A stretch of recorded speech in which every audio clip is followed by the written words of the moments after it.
change if we're going to deal with renewables rather than non-renewables. So in particular, what one major result is in this case. And then in the second part of today's lecture,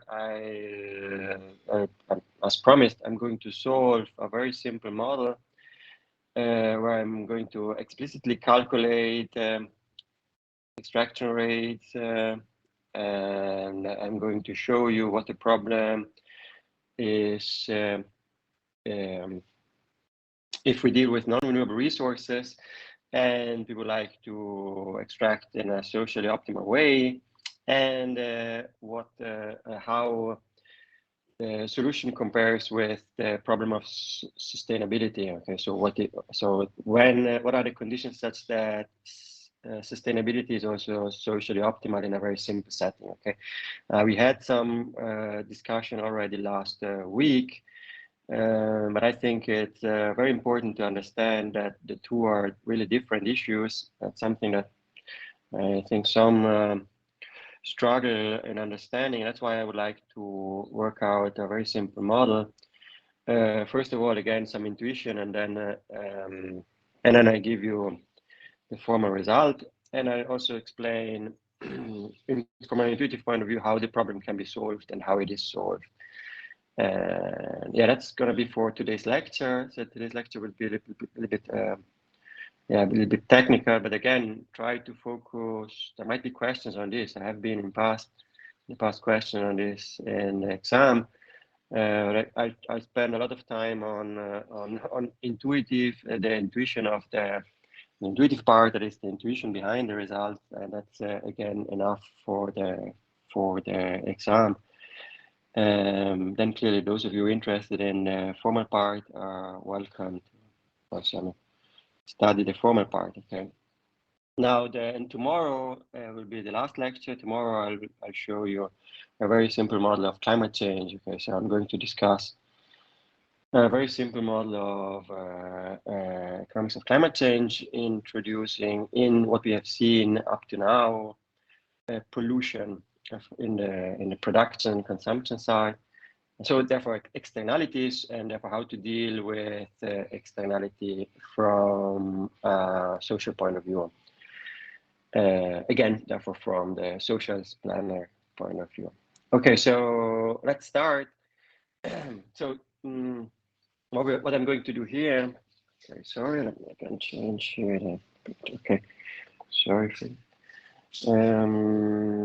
okay, so what I'm going to do here is we're going to assume that instead of non-renewable resources, we have renewable resources, and that's why we are going to assume that the natural resource reproduces at a given rate, and here the key, therefore, okay, so therefore clearly how the natural resource reproduces over time depends on the system we are considering. And clearly, this depends therefore on the physical characteristics of the natural system we are describing. But what's key here is that since the resource reproduces at a given rate, what one can look for in this case is what's known as a steady state.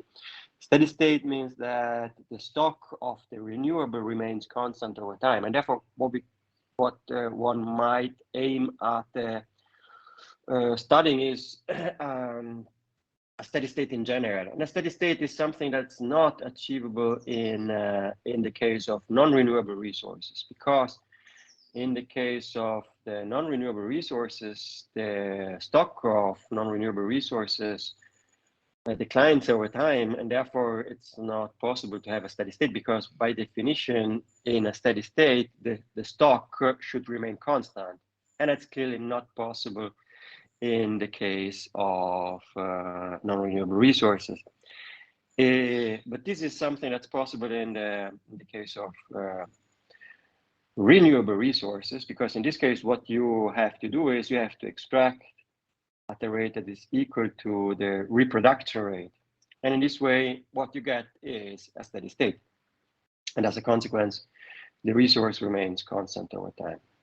Okay, this is what's really different, what differs compared with the case of non-renewable resources. Okay, so non-renewable resources, no steady state is available.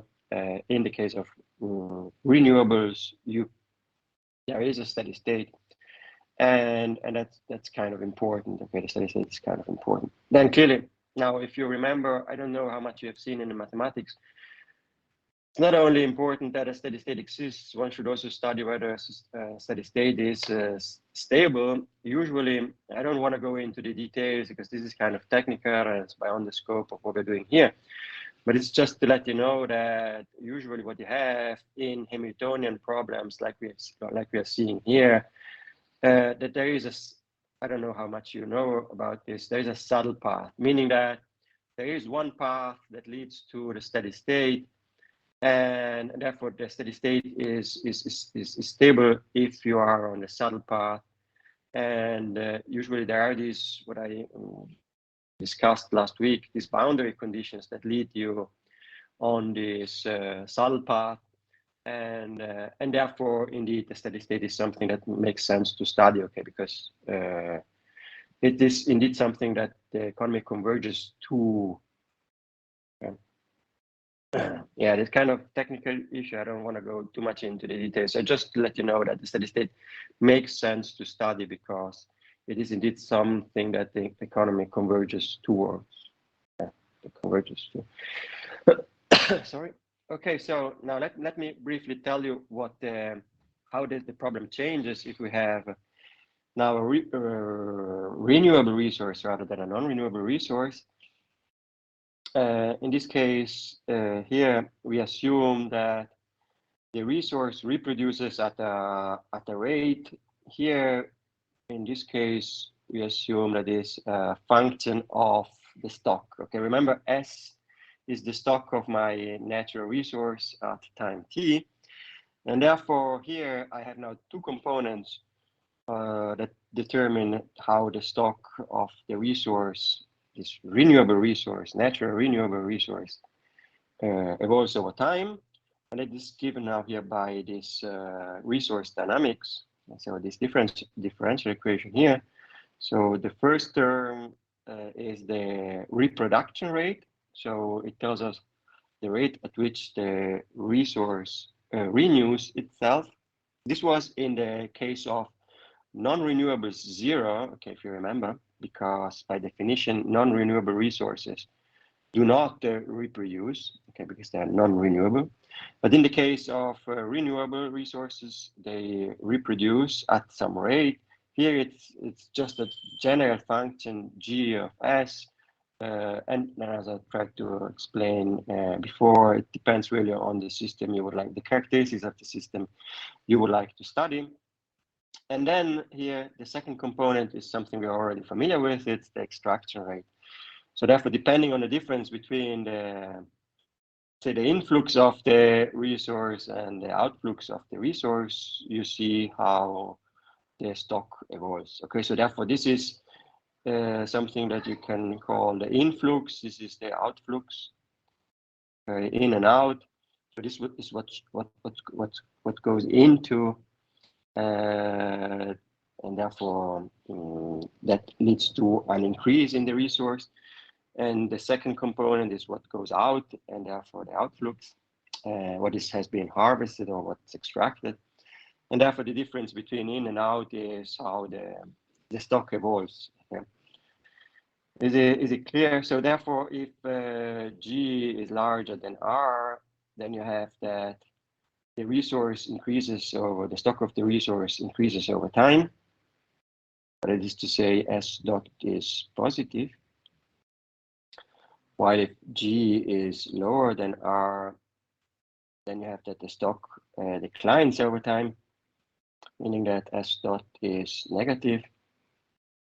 And here, the most interesting case, let's say, is where G, G equals R, because in this case, you see S remains constant. And this would be the steady state, because by definition, a steady state, steady state is a state where S dot equals 0. This is the definition of a steady state. Okay, everything clear? Questions? Let me do, wait a second. So 1 second.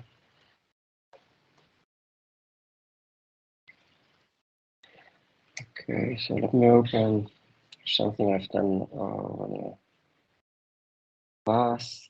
Let me also, so that I see the chat, because otherwise I don't see it. I always open also the computer. 1 second.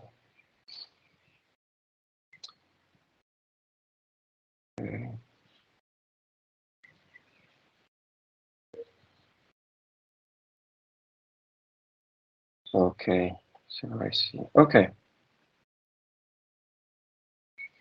Okay, so any questions, comments so far? Everything okay?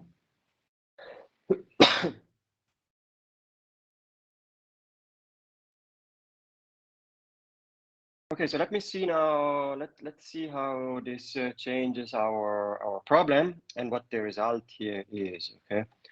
Now the social planner chooses therefore again consumption and resource extraction path. That will be again my C and my R, such that the social welfare function is maximized.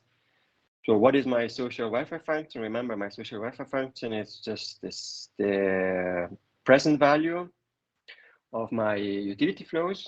So utility flow is utility which depends on consumption. And I have to take here the present value of it. So discounting future utilities with the discount factor rho. I remember we had discussion about rho last week. And then I have my two constraints. So the second one, let's start with the second one, because this is the one we are already familiar with. And that is the evolution of the time evolution of my capital stock. And it tells us that the capital stock evolves according to savings, because remember here, savings. This gives me also the opportunity to repeat some of the stuff we have seen last week, sorry. Equal investment. Okay, savings equal investment, and investment, yes, investment equals saving. Saving is just production minus consumption. Okay, so because production, remember, is also my income, because it would be my GDP, and GDP is income. Therefore, production income minus consumption is saving. Saving is equals investment. Investment builds up capital stock. So this is something we've already seen last week. And then the novelty here is this modified resource constraint, which tells me how the non-renewable resource stock changes over time. And here, as mentioned before, you have an influx of the resource and an outflux. Influx given by the reproduction rate, outflux given by the harvesting rate, the extraction rate. And therefore, the difference between influx and outflux tells me how the stock evolves over time. Then, therefore, again, C and R are my control variables, so I have to choose C and R. And S and K are my state variables. Okay. Any questions here? Everything clear?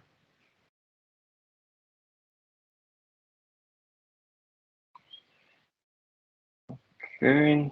So no question, otherwise just let me know. Okay, so I don't want to go too much into the details, okay, here of all the forced error conditions. I'm just going to set up the problem, remind you of the first order condition, gives me the opportunity to repeat myself again and again, which I guess it's still useful for those of you who want to take the exam, which is already next week. Okay, so that's why, yeah, okay, I guess it's kind of useful. By the way, let me interrupt here 1 second. Is there someone who I haven't checked online if someone already registered for or signed up for the exam? Is there online someone who is going to take the exam? Let me just make a brief, or who expects. Okay, Alessia, great. Someone else? Me too, Petra. Peter, okay, great. So it's just going to be the two of you. None. So everybody else expects to. Okay, Valentina. Well, no, Valentina as well. Okay. No one else. It's just curiosity. Okay. Sophia as well. Okay. Okay. So how is it going? May I ask you how is it going? Are any questions? Something that you, on my part at least, because I'm kind of not that much. Yeah, kind of concerned. Yeah. Because unfortunately, this year we are very late, okay, finishing very late. And so there is just 1 week after, so the exam is 1 week after the exam. So that's also a reason I'm trying to go very slowly on this part, trying to be, and also repeating things as, as carefully as I can. So hoping that having heard things more than once kind of stick, and that's why trying to go very slowly on these last lectures. But if there's something that is not clear, just let me know, and I can try to fit something in, okay, in these last two lectures. Okay, so let me know if there's something you would like to review tomorrow. Okay, is there some particular thing that you are concerned, interested in?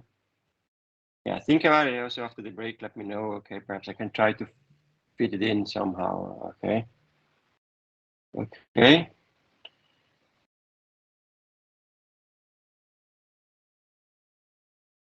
Okay, thank you. Okay. Okay. Just let me know. Okay, so Hamiltonian. What is the Hamiltonian again? The Hamiltonian is made up of basically two components. So the one is the objective function you would like to maximize. Here in this case, we want to maximize the utility of consumers because we are interested in welfare of our individuals or our consumers, and utility comes from consumption only in this case. And then we have the second component is made up of the dynamic constraints. In a more general setting, you could also have some static constraints, but this is not something we are here dealing with. That's why I forget about static constraints. They're only dynamic constraints here. And how to set up, therefore, sorry, the Hamiltonian. The second part is you have to take the dynamic constraint and the dynamic constraint here, the right-hand side of the dynamic constraint, and multiply it by a dynamic multiplier. Here in this case, you have two of these dynamic constraints. So this is the resource constraint, and this is the capital accumulation constraint. And therefore, yes, in both cases, you take the right-hand side of the differential equation and multiply it by the dynamic multiplier. So, and as I tried to argue last week, so P and omega, these are the dynamic multipliers. They are also the shadow prices, okay, the shadow values of in this case, the renewable resource and the shadow price of the renewable resource and the shadow price of capital or output, because remember here, output is here. With output, you can either consume or invest. Okay, so therefore it's both output. Output is also capital. Okay, kind of strange here, as I tried to explain a couple of lectures ago. Okay, but that's why omega is not only the shadow price of capital, it's also the shadow price of consumption. It's also the shadow price of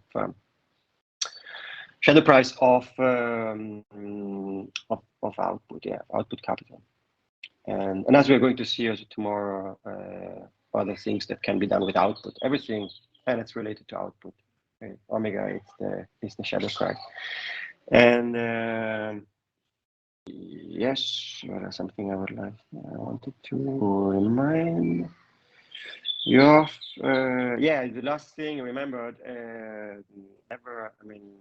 it's important to stress, okay, these are not prices in monetary terms, but they are utilitarian prices, okay, the shadow price in utility terms, because we are maximizing here utility. Okay, that's why here we have prices in utility values. Okay. Okay, so what are there for the first order conditions? Remember, first order conditions consist of three type of conditions. Because first you have static efficiency conditions, then you have dynamic efficiency conditions, and then you have resource constraint, the resource constraint. So the static efficiency conditions are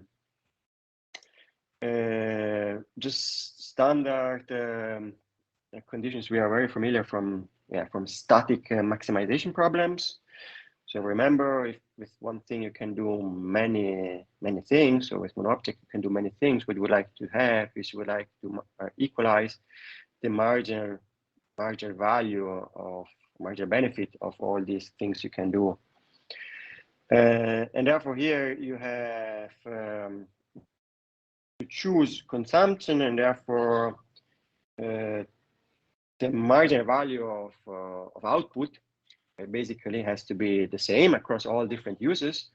Here you have, with output, you can either consume or invest, and therefore the marginal value of output has to be the same in these two different uses. Okay, so therefore the marginal value of output, which is the marginal utility, has to be equal to the marginal value of capital, because this is what you get if you invest 1 unit of output. And therefore you get the condition you've already seen.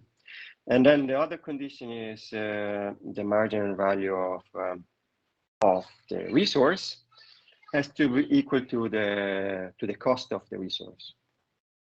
This is the second, and this is also how you can answer questions about these problems, okay, from an intuitive point of view, if there are some in the exam. These are static efficiency conditions. Then the dynamic efficiency conditions are related to the dynamics, the implicit dynamics of the shadow price, the shadow value of the, in this case, renewable resource and the capital, okay, and the renewable resource. And and basically from an intuitive point of view, as I said, as I explained last week, okay, the return to the asset, we have two assets, has to be the same.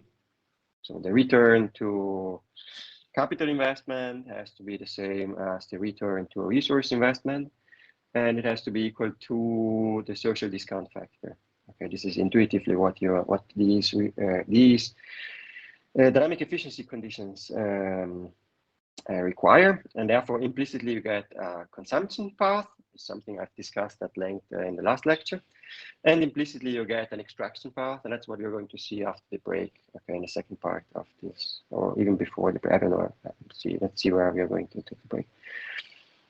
Okay, so implicitly you get a consumption and extraction path, okay, because they have to be such that these dynamic efficiency conditions are satisfied. And then what you have also, you have the resource constraints. Okay, so the time evolution of the stock of, in this case, renewable resource, and the time evolution of the capital stock.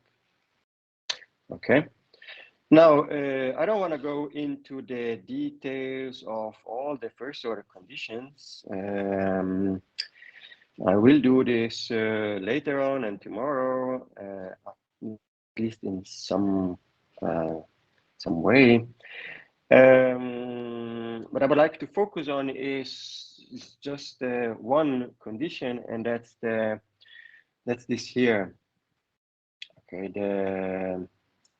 the condition for the sorry, the dynamic efficiency condition for the time evolution of the shadow price of the renewable resource, because this is different, because now we have here a growth component. Okay, the renewable resource grows, okay, autonomously. It renews itself, and this changes the dynamic efficiency condition for the shadow price, therefore for the shadow price of the renewable resource. Okay, so if you look at my Hamiltonian, okay, so therefore what I have to do, let me do very briefly the calculus. Okay, it's quite, let's do it first. So what I have to do is I have to calculate the derivative of h with respect to s. Okay, and therefore if I take this derivative, as you can see, okay, s enters my Hamiltonian function only here. Okay, let me change color. Here in this part here, and therefore what the derivative is the following. It's just p times the derivative of g with respect to s. Okay, so that is how the growth rate of my resource depends on the stock. Okay. Or the growth rate of the reproduction rate of my resource depends on the stock of the resource. Okay, and therefore if I calculate therefore the dynamic efficiency condition, what I get is p dot equals rho times p minus p times gs. Okay, this is therefore something that I have here. Okay, because all other first order conditions are really the same. Okay, that's why no point in reviewing them at this time. Okay, there's nothing to add. Okay, and here, therefore, this tells us that yeah, this could also be written if you want, okay, as p dot over p equals rho minus gs. Okay, and so where gs is a very general function. I don't know anything about gs, and now I'm going to give you an example and just to tell you what might happen. Okay, and we could also discuss several other cases. Okay, but that's something I don't want to go too much into the details, because then it really depends on the problem you would like to study. Okay, because then depending on the problem you would like to study, you have different reproduction rates. But here, the important thing is that there exists, and this is what's important. There exists here a steady state harvesting rate. Okay, there exists a steady state harvesting rate of renewable resource, such that stock and flows are constant over time. So what's the meaning of stock and flows are constant? Meaning that the stock is constant over time, and also the flow. So meaning that what you extract over time is constant. Okay, so let me repeat this. So stock and flows are constant over time, means that the stock remains constant in this case, and also the flows are constant, meaning that the extraction rate is constant. This is something that was not possible clearly in the non-renewable case, because in the non-renewable case we had that extracting a constant amount of the resource. We've seen this would lead to a full exploitation of the stock, and so in particular, if the resource is essential, then production would be no longer feasible, and clearly, therefore, constant extraction is something that's not socially optimal. Okay. Here in this case, on the other side, since you have a positive regeneration rate, so positive reproduction rate or growth rate of the resource, steady state is something that's it's feasible, okay, and therefore you have a constant stock and also constant flow. So meaning that you're going to extract a constant amount of the resource over time. Okay, and therefore, what is this constant extraction rate? The constant extraction rate now is equal to the growth of the resource. Okay. Okay, let's briefly see how this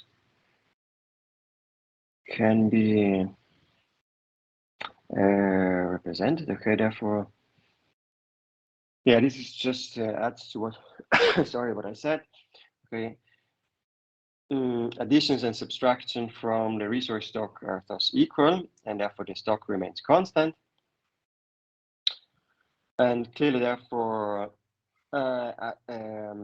if the demand for the resource is constant over time, the net price of the resource will remain constant over time. Okay, that's why this is really the implication. Yeah, let me go back. Yeah, let me read. Oops, sorry. P dot or P equals or minus G. Yes, okay, this is my first order condition. Now, why steady state? Okay, you see, and why therefore constant stock and constant flow, so constant extraction? Because if the stock remains constant, okay, this is what I explained here. If the stock remains constant, which also here means that the extraction is equal to the reproduction rate, then as a consequence you have that the price remains constant because there is no scarcity. So scarcity does not change over time. Okay, so if the stock remains constant, scarcity does not change, and therefore the price remains constant. Okay, therefore the steady state condition, so the steady state condition P dot equals 0 implies that the stock has to remain constant. Okay, and therefore as a consequence you're going to harvest at the rate that the stock remains constant. Okay, is it clear?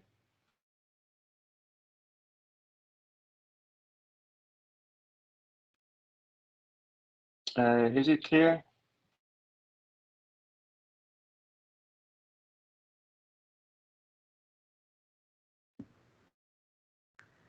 Kind of. Kind of. Okay, what is who was talking? Sorry, I was just a second distracted. Okay, kind of. Shall I repeat? Maybe the last part on the hoteling rule. Okay. So let me repeat.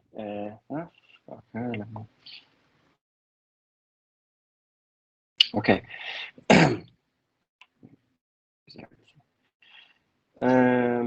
Okay, this is what we got from the first order condition. Okay, so therefore this has to be true if if you would like to maximize social welfare. Okay, as I argued several times. Okay, so this implicitly gives you an optimal extraction path. So how you should extract. So how you should harvest, the rate at which you should harvest the resource. Okay. Now here, in this case, something peculiar. It's not peculiar, but yeah, peculiar compared with what we have seen previously. Okay, so something, yeah, different compared with what we have seen previously can happen. That is, there is a steady state. Okay, and a steady state is by definition a state where everything remains constant. Okay, everything remains constant in our economy, as we're describing here. So this means that, in particular, what remains constant is the shadow price of my renewable resource. Okay, I tried to argue before that this steady state is not just theoretical, if you want, a curiosity. Okay, it's not just a theoretical curiosity. That's not important. Indeed, if one studies these models, okay, more carefully, one can show that the economy usually converges towards these steady states.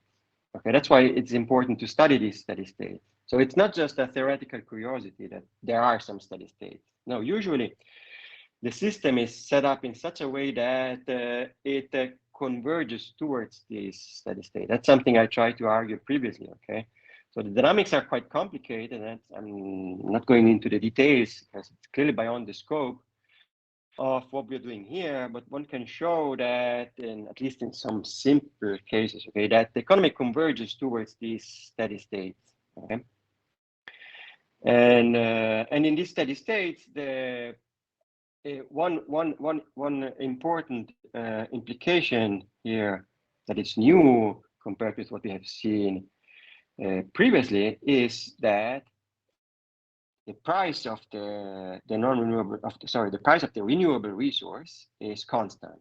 Okay? Now, what's the implication of this?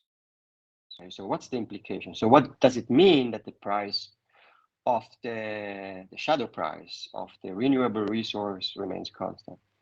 It means basically that the stock of the resource remains constant.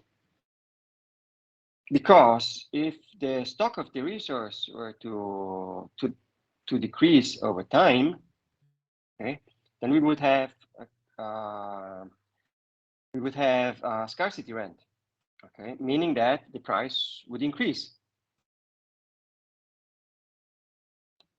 Okay, so the only way in which the price of the resource remains constant, meaning that there is no scarcity rent, is that the stock remains constant.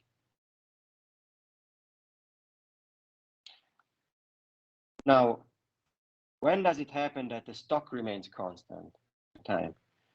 It happens only if you extract exactly what is reproduced in a given point in time. Okay, only if you extract exactly what you reproduce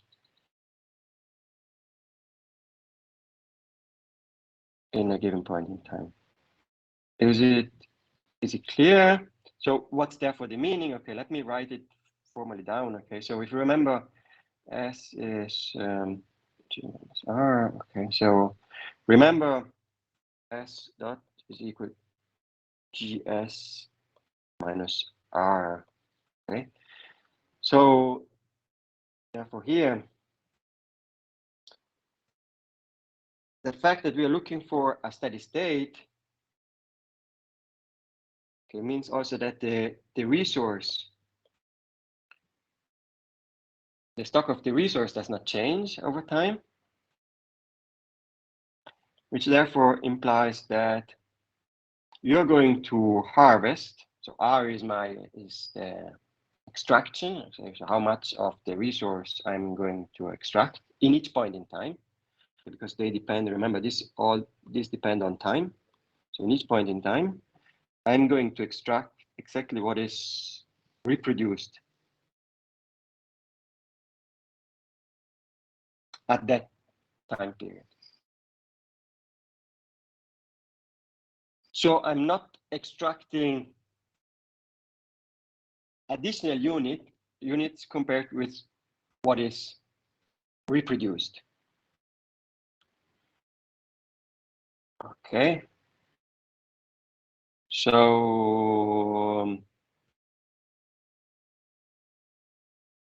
let's think about it in terms of, I don't know, fish is one example. Okay, so if you think about fisheries, fishing in a lake or whatever it is. Okay, so then what you have is, sorry, you have that S is the stock of fish in a lake, pond or whatever, and then what you have is that the dynamics of our population here is given by the reproduction rate of fish in the lake and how many of these fish get harvested in each point in time. Okay, so in order to have clearly you would like here to have that price of fish does not change over time, meaning there is no scarcity. Okay, so the scarcity does not increase over time. Okay, so the scarcity of the fish does not increase over time, so, which requires the population to remain constant, because clearly if the population declines over time, then fish get scarcer and scarcer and the price would increase. You would like to avoid this because you are in a steady state, okay, and therefore to avoid the increase in prices and price of the fish, what you have is you need the population to remain constant, which means that you're going to extract just the additional fish that get added in each point in time. Okay. Clearly, you don't wanna harvest the newborns. Okay, it's not that you're going to harvest the newborn.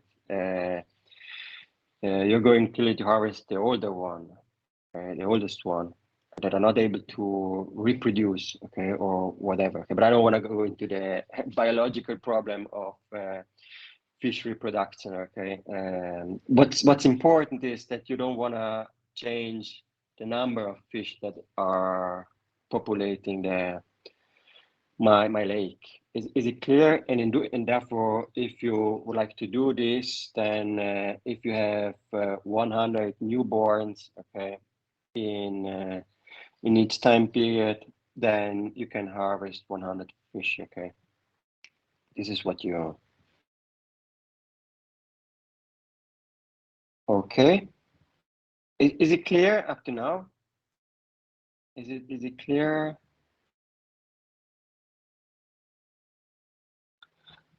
I've not finished yet, okay, because I have still to add something to this, but I just want this to be clear for the moment being.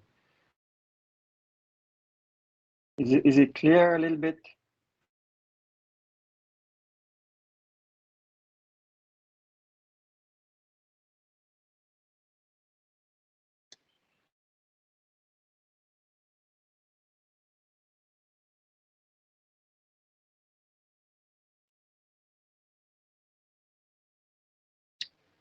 Any questions? Clear? Let me know. Yeah, everybody has the mic switched off, so I don't hear anything. Yes, it's clear for me. Okay, thanks. Okay. Just let me know if something's not clear. Okay, that's chat. Okay, otherwise, okay, better things. Salvatore, otherwise, I mean, if you still have some questions, okay, just more specific questions. If you have specific questions, I can try to answer your doubts more specifically, okay? But let me continue then afterwards. If there's still some, yes, there's still something that's not well understood, let me know. But let me continue here. Okay, now the issue is the following clearly, that so I know that this is these are the conditions. Okay, so the two conditions for the moment being are this first here and this second. Oops, yeah, second condition here. Okay, these are the two conditions that are important here for the moment being. Yes, sorry. Let me. Yeah, I should really have. Okay, not this one. Yeah, because this condition here leads to GS equals rho. Okay, this is the first. Okay, and then this is the second one. Okay, these are the two conditions. Now you see, these two together now describe my steady state, because this condition here, as we're going to see in a minute, because here, yeah, let me, yeah, really can, yeah, I should really, let me rewrite this condition so it becomes clear. This condition here tells me that GS, but GS is a function of S, okay, equals rho. This is my first. This is therefore my second. And these two together describe my steady state, because you see here, this first condition here is going to tell me what my stock will be in a steady state.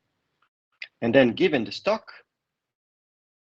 the second condition tells me what the harvesting rate will be. Okay.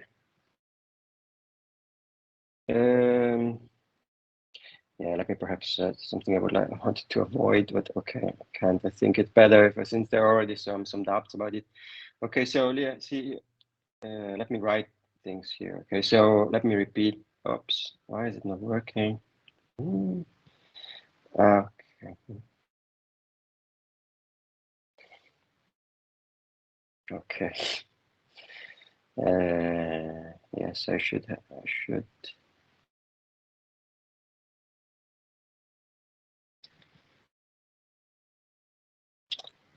Okay, now it's working. Okay, so we have. These are my two conditions I am working with here. Minus R. These are the two conditions I'm working here. Okay, I'm looking for a steady state.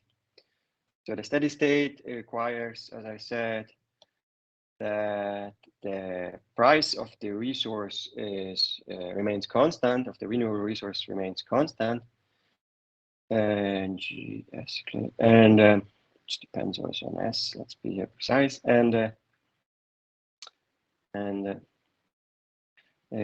S dot equals to 0, because the price of the resource remains constant only if the stock remains constant. So there is no so the scarcity rent, there's no scarcity rent, so the price does not increase over time.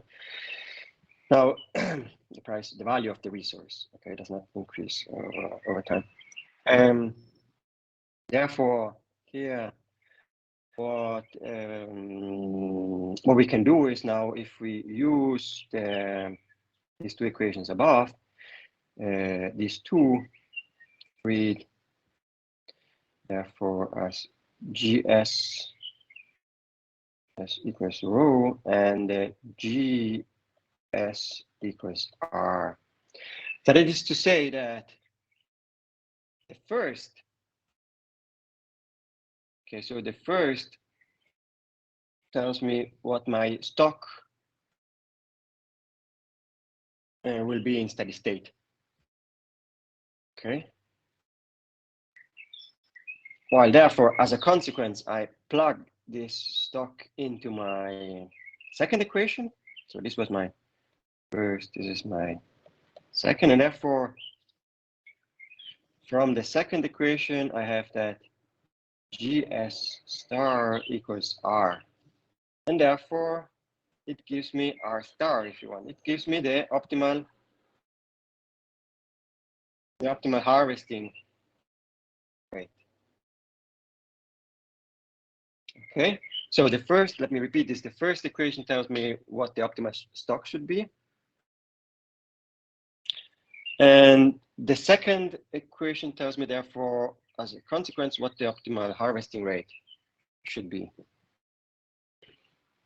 Okay, now let's see how this works with an example. Now, suppose here I have an example. Okay? And again, it depends really on what you, I mean, the kind of, the system you're going to describe here. Okay? And there are many interesting things you can study. Okay? And unfortunately, we don't have time to do so, but yeah, you have all the instruments if you're interested in understanding and studying it. Just give you some ideas, okay? Looking at this picture here, so oh, perhaps let's redraw it, okay? So it's clear, okay? So I'm always clear redrawing figures rather than just looking at figures. Okay, let me redraw therefore here the figure. Okay, so I have here, what I'm doing here, I'm drawing these two conditions here. I'm drawing these two figures here. And I'm making the following assumption. I'm assuming that first the reproduction of my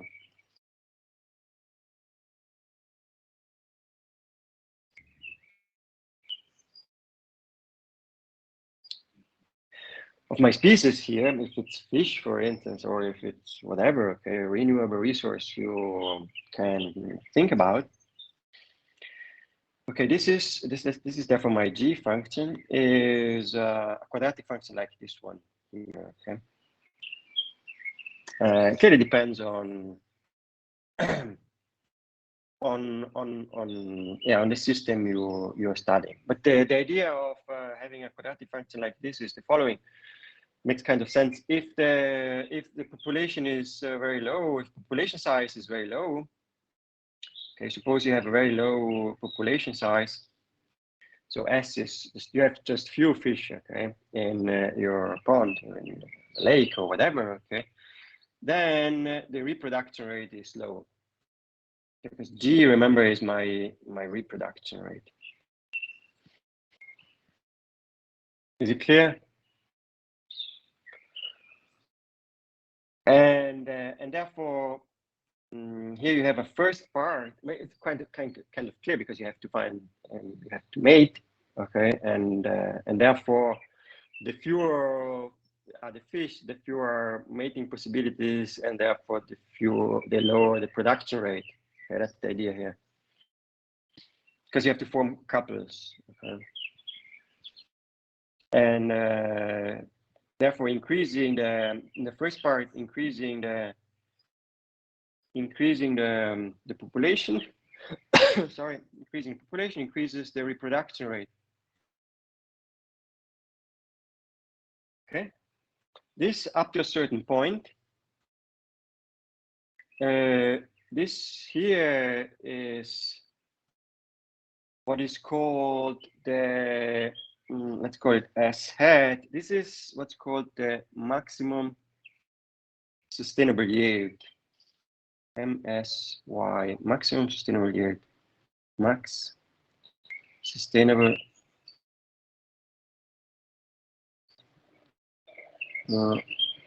yield, as it will become clear in a minute. This is MSY, and so a maximum of reproduction rate is achieved in S hat. Then if the population increases further, then the reproduction rate declines. Okay, so here you see, if I have S2, then I have a lower reproduction rate. Okay, S2, And there is also a point here where if the population is too large, suppose you have here an S3, then you have zero reproduction rate, or reproduction rate can be very low. Okay, so what's the intuition for the second part? So why do you have a declining reproduction rate if the population is too large? Any ideas? Let me see if also someone wants to. This is kind of common in population dynamics. Okay. So the first part is something I've already explained. Okay, so it depends on, well, mating possibilities. Okay, so you have to form couples, and therefore, if they're just well, population is very low, reproduction possibility is low, and therefore you have low reproduction rate. But then why might there also be a case that if population is large, you have low reproduction rate? Any ideas? Let's see what your thoughts are here.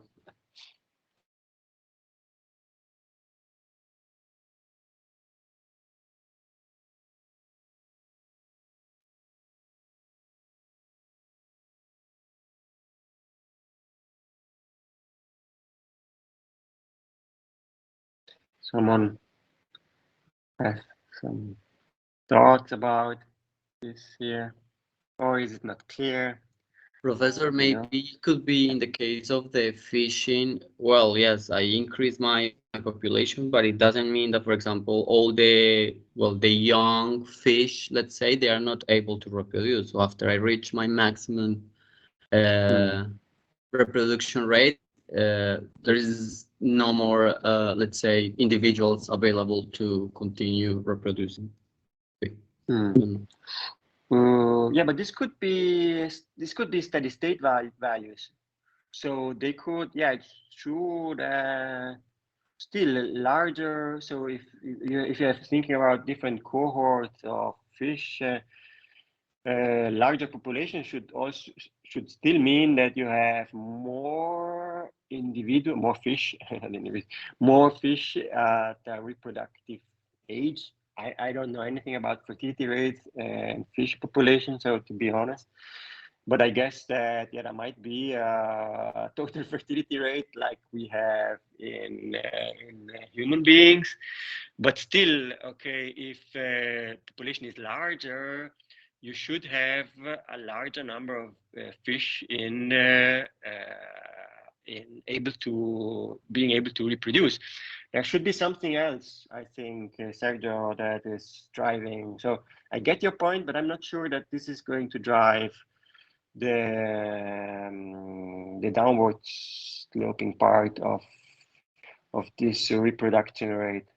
Some other idea. There's something else that's for sure more important.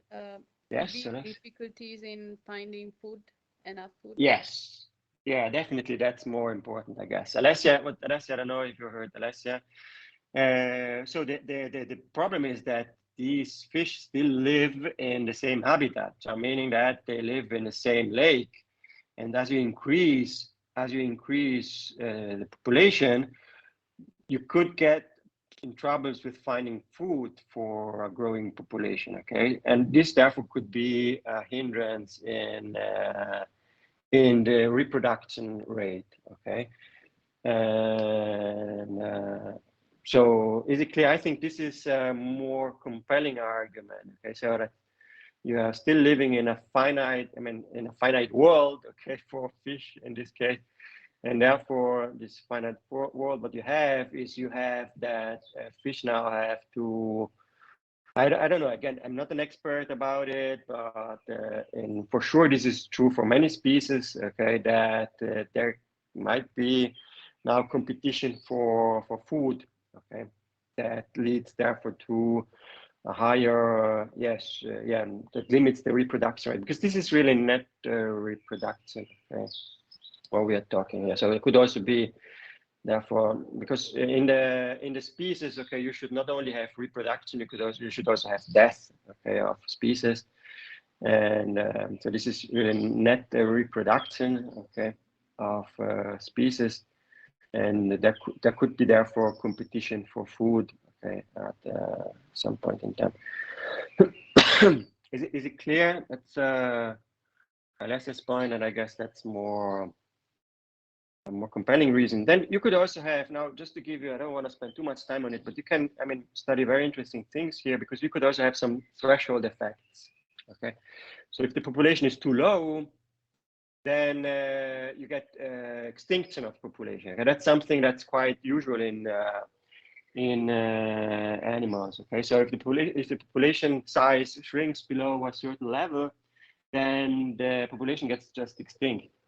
Okay, because there is no, it's very difficult to reproduce, and therefore this again affects the harvesting rate. Okay, we are going to study now. Okay, but that's something again you could study here in this model, and this might be therefore interesting and important for determining, I mean, the optimal harvesting rate, because this usually in the real world, this is something that's regulated. Okay, so if you think about fish, okay, fish populations, if you think about Alaska, for instance, okay, which strongly regulates the harvesting of fish. Okay, so you have to pay for each fish that is caught. Okay. Also in Italy, okay, we have regulation, some regulations in place.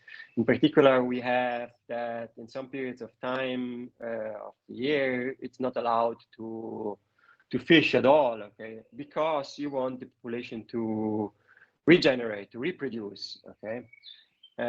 Because the problem usually there is that if you harvest too much of the resource, that you could get below a certain threshold, and the population therefore could get extinct. Okay, so a threshold effect, which is not in this picture, but which you could have. Okay, so that would be just for instance, let's say I could modify these pictures as saying, okay, if the population, so this is very simple to modify this. Okay, so if you have, now suppose that the threshold is like this here. Okay, so this is the minimum of our, so this is S lower bar. Okay, then if S is lower than S lower bar, then GS is just zero. Okay, in this case you have something like this here. Okay, and otherwise the quadratic curve is fine. Okay, is it clear? So here you have a threshold effect. See, and this makes kind of sense again if you think about animal species. Okay, so if again because of mating problem. Okay, so there are just too few of them, then it's very difficult to grow population because they find mates, and therefore to reproduce. Okay, and therefore usually what you have is you have threshold effects. Okay, that's why also the description of precise description of our natural system is important. And usually what you have in these natural systems is non-linearities. Okay, so they are not just smooth functions like we like to work in mathematics or in economics or whatever. Okay, but usually the natural systems, like also the climate, okay, they are complex systems where a single action, a small action, could have dramatic effects. Okay, so think just about here. If you are very close to this threshold, then an additional harvesting an additional unit would lead to a collapse of the population. Okay, so the population would get extinct.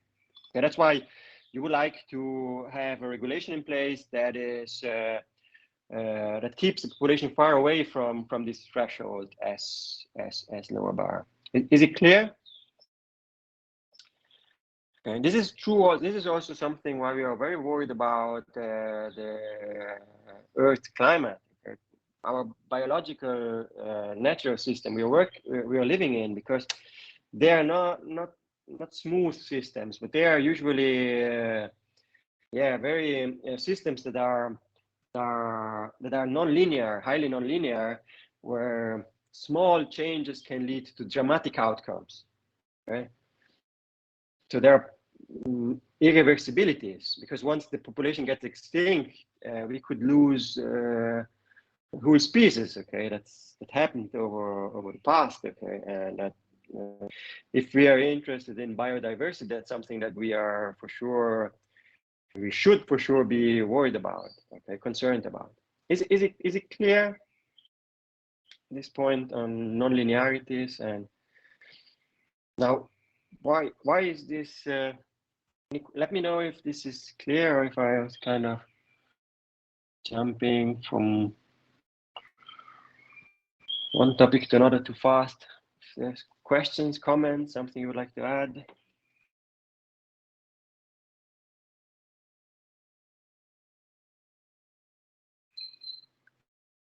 Is it clear?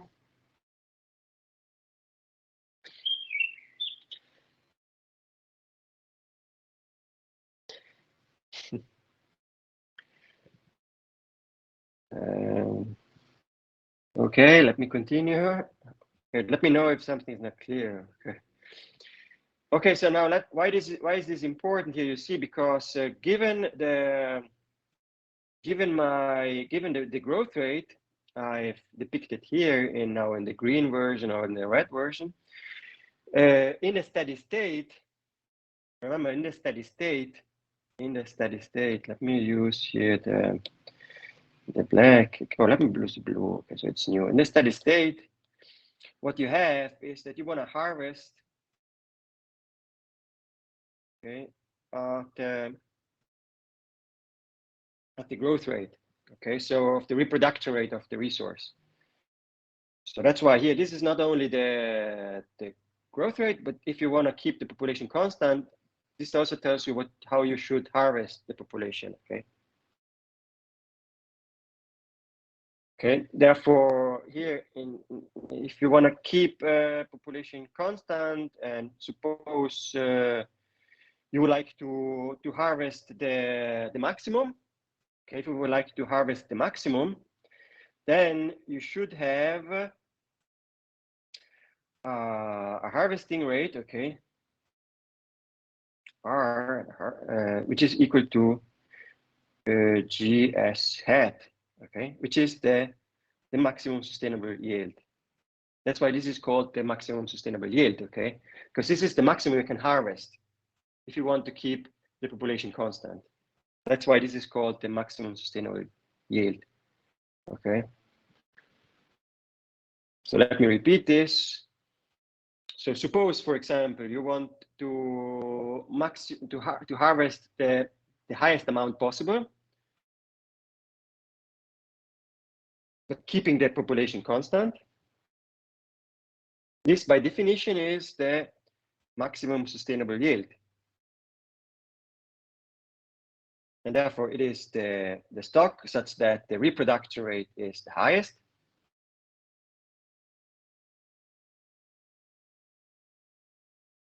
The stock such that the reproduction rate is the highest, and you harvest exactly what is reproduced, the amount that is reproduced, not the youngest, as I tried to explain him previously. Okay. Is it clear why this is called the maximum sustainable yield, and why this picture tells you how much to harvest? Please let me know. I'm going to conclude. Just thumbs up or whatever, okay, if you're still there.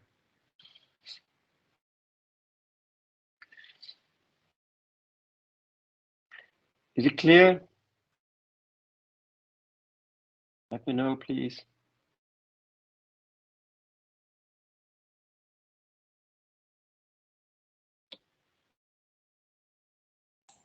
Yes, it's clear. Okay, thanks. Okay, now let me so this is there for how much to harvest. And now let's see what's the socially optimal amount. Okay, because I still have to define what's the socially optimal amount. Because up to now I just said what the amount you want like to harvest if you want to keep the population constant. But now let's see what's the socially optimal amount. Okay, and to do this, I add to the picture above my other steady state condition. Because remember, I have two steady state conditions. I have the rho equals GSS, and then I have the other condition was R equals G of S. These are the two conditions, the steady state conditions. Now, how to, now let me draw again the picture. Let me draw the green one, okay. It's kind of simpler, okay, whoops, sorry. Now this is the S hat, this was my S hat, the maximum sustainable yield, And, but now, as I said, it is the first of these steady state conditions that tells you what the steady state stock should be. Okay, rho equals, yeah, my rho is getting worse and worse, sorry. GS of S. Okay, this tells me what the stock should be, and therefore this is just tells me, I mean, from a mathematical point of view here, if you so how to obtain this, it depends on the slope, therefore, on the slope of my reproduction curve here, because this is rho. Then in this point here, the slope of my reproduction rate equals rho. Okay, this tells me therefore what my steady state stock should be, and as a consequence, I have that R star equals G S star. So therefore, this here is my R star. Okay, it tells me therefore how much I should harvest. Okay, this is how I solve for the steady state. Clear?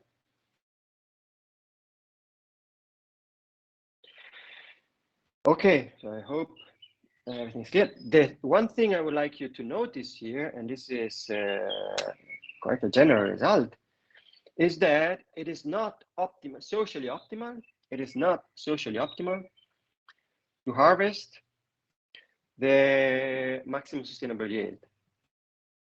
So it's not socially optimal to harvest the maximum sustainable yield. You want to harvest less.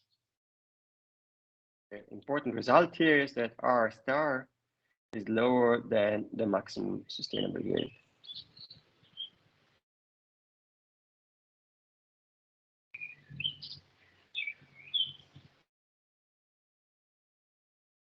And this is because of discounting, because you're discounting future generations utility. Okay, because you see, the lower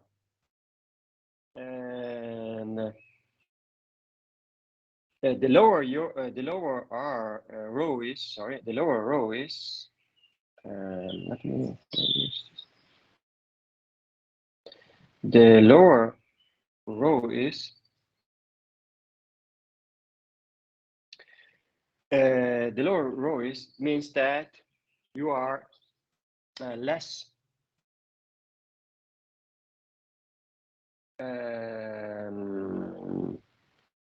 the lower row is means that you are more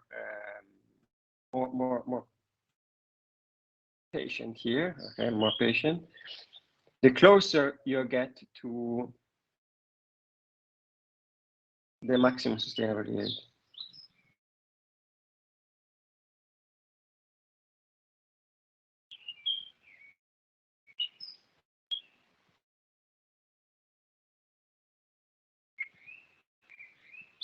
Good. Therefore, here you see the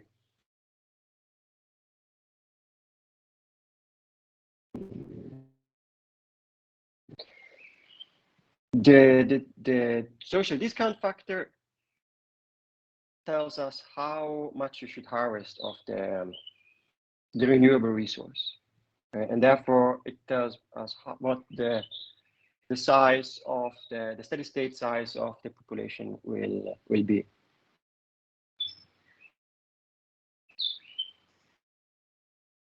So here you see being patient means that you will have in a steady state a larger population. It makes kind of sense because being patient means that over time so let me give you the intuition for this result. Okay, so if you're the more patient you are, the fewer resources you're going to harvest today, and this lets the population grow over time, and therefore in this, once you reach the steady state will be the highest, will be higher. Okay, in particular in the limit where rho is very small, okay, very small, you're very close to the highest harvesting rate, which is the maximum sustainable yield. Okay, so the stock of the population that gives you the highest harvesting rate. Is it clear? Because in this case you're patient. Okay, so you're in this case, remember this happens if rho is very low, so you place a lot of utility. I mean the weight of future generations is very close to the weight of today's population. Okay, today's individuals in terms of utilities. Okay, so this is what means being patient. Okay, so the weight in the social welfare function of future generations is close to the weight of today's generation in the utility fund, in the social welfare function. And therefore, in this case, you're patient, so you're not harvesting a lot today, and you let therefore the population grow, and therefore the steady state population will be high. Compared to the case where you're very impatient. Very impatient means that you have a high rho. In this case, the weight in the social welfare function of future generations is very low. And therefore what you do is you're going to harvest a lot today. And therefore the population cannot grow. And that's why you end up with a low steady state population. Is it clear?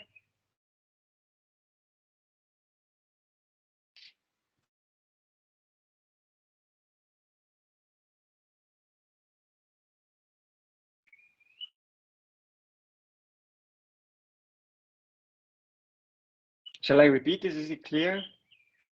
The intuition? If you think just about fish, okay? Again, okay, so how much how much fishing should I do? Knowing that the more I fish, the fewer I will be, and this impacts the reproduction of the fish in the pond, okay, or in the lake or whatever, okay? So if I am patient, then I'm not going to fish a lot, and therefore the population will grow. But if today I fish, I do a lot of fishing, and then the population will not grow, okay, and therefore will be smaller. Okay, this is the intuition of rho. Okay, how rho impacts the harvesting rate and my population size. Is it clear? And therefore, again, you see crucial. It is crucial to determine the social discount factor. Sorry, I'm going very long to the social discount factor. Okay, so the size of rho, whether it's large or low, whether the society is patient or impatient. Okay, is it clear? Questions?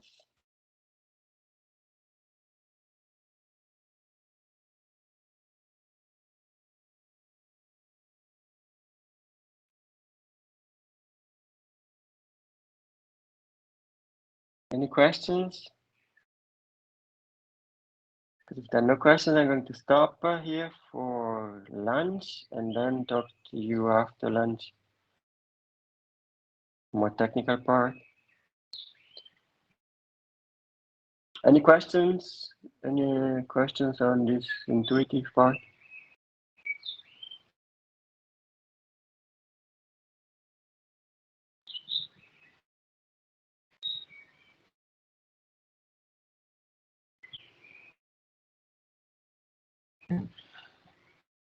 Okay, shall I stop here or do you want me everything fine? So I don't see anyone, that's why I would like to have some feedback, but if there is none, okay, I take that everything is clear. Okay, Lassia, thank you. Okay, thumbs up is fine. Okay, so if something is not clear, just let me know after the break or even tomorrow. Okay, let's have lunch break, half an hour, and talk to you after lunch. Okay, enjoy lunch. Thank you. Bye-bye. Talk to you later. Bye-bye.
Okay, so can you hear me?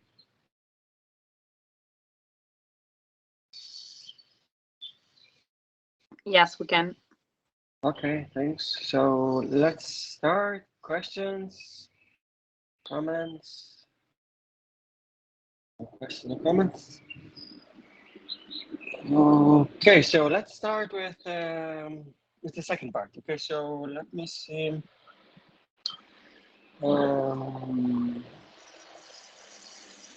Okay, so let me see how this goes. Okay, so what I would like to do next is a little bit more technical. Okay, so what I would like to do now is solve the following problem. So in particular, I would like to show you that in the case of Cobb-Douglas production function, constant consumption is feasible. Okay, so this is a result we have seen in a previous lecture. Okay, so that is degree of substitutability in the case of Cobb-Douglas production function is sufficiently large such that sustainability is something that can be obtained.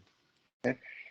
And but what I'm going to show you here with this simple example is that even if constant consumption is feasible, sorry, sorry, even if constant consumption is feasible, if there is no technical progress, it is not socially optimal.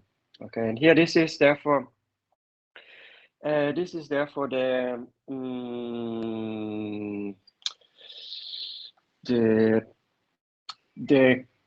sustainability that is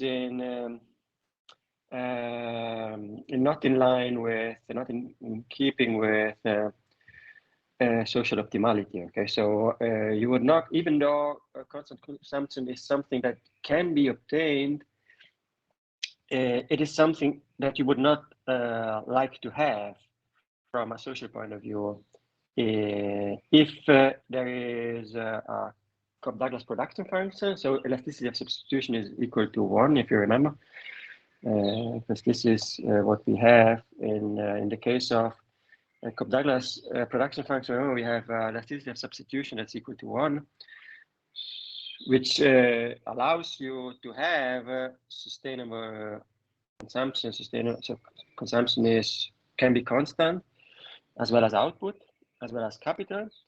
But if there is no technical progress, then it is not socially optimal to have constant consumption.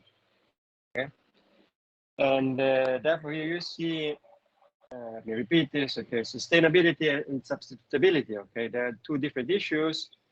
Substitutability is necessary to have sustainability, but not necessarily sustainability is something that we would like to have from a social point of view. Okay, is it clear? I've already discussed this, but yeah, I would like this to be very clear. And here in particular, what you can have is that therefore utility discounting. It's because of utility discounting. Okay, that's the reason why you have this result. Utility discounting leads to an immoral result. Okay, here. So you would not like to have sustainability. Okay, so you would not like to have a constant consumption pattern. You would like to have a declining consumption pattern if there is no technical progress. Okay. Now, let me give you the intuition for this. The intuition is mainly something we've already seen, okay, but I'm going to review it here, because then here now I have some more elements compared to what we have seen in last week's lecture, and therefore, yeah, I can add to it a little bit. And then later on, I'm going to calculate everything, so everything should be clear. Okay, here you can have, so the intuition is a proof by contradictions. I'm going to calculate everything explicitly, and then I'm going to have a proof by contradiction. So that is to say, suppose you have an optimal solution where consumption is constant, then what we show is that this is not possible. Okay, so therefore, suppose there is one, I'm going to show that no, that it doesn't really exist. Okay, it's not, it violates some conditions. Okay, and the reason is the following. Okay, so here, from an intuitive point of view, okay, this is the reason. So we are going here. Yeah, forget to mention something I said at the beginning, but here it's important to stress. We are back to our non-renewable resource case. Okay, considering non-renewable resource case, because clearly in the case of renewables, we know that constant consumption is something that is achievable. That's something I discussed before the break. Okay, there you can obtain a steady state, and therefore in a steady state consumption remains constant. Consumption can also grow if there is a positive growth path because of technical progress, for instance. Okay, that's something that is well studied in the literature. Okay, or the modern growth theory. Okay, that deal with these issues. Here we are going back to the non-renewable case where inputs are essential, and there we, if you remember our previous discussion, we need a declining rate extraction rate of the resource. Okay, because if we had here instead a constant extraction rate, then the resource would be fully exploited in a finite time, and therefore nothing would be left at a certain point in time, and therefore production and consumption would no longer be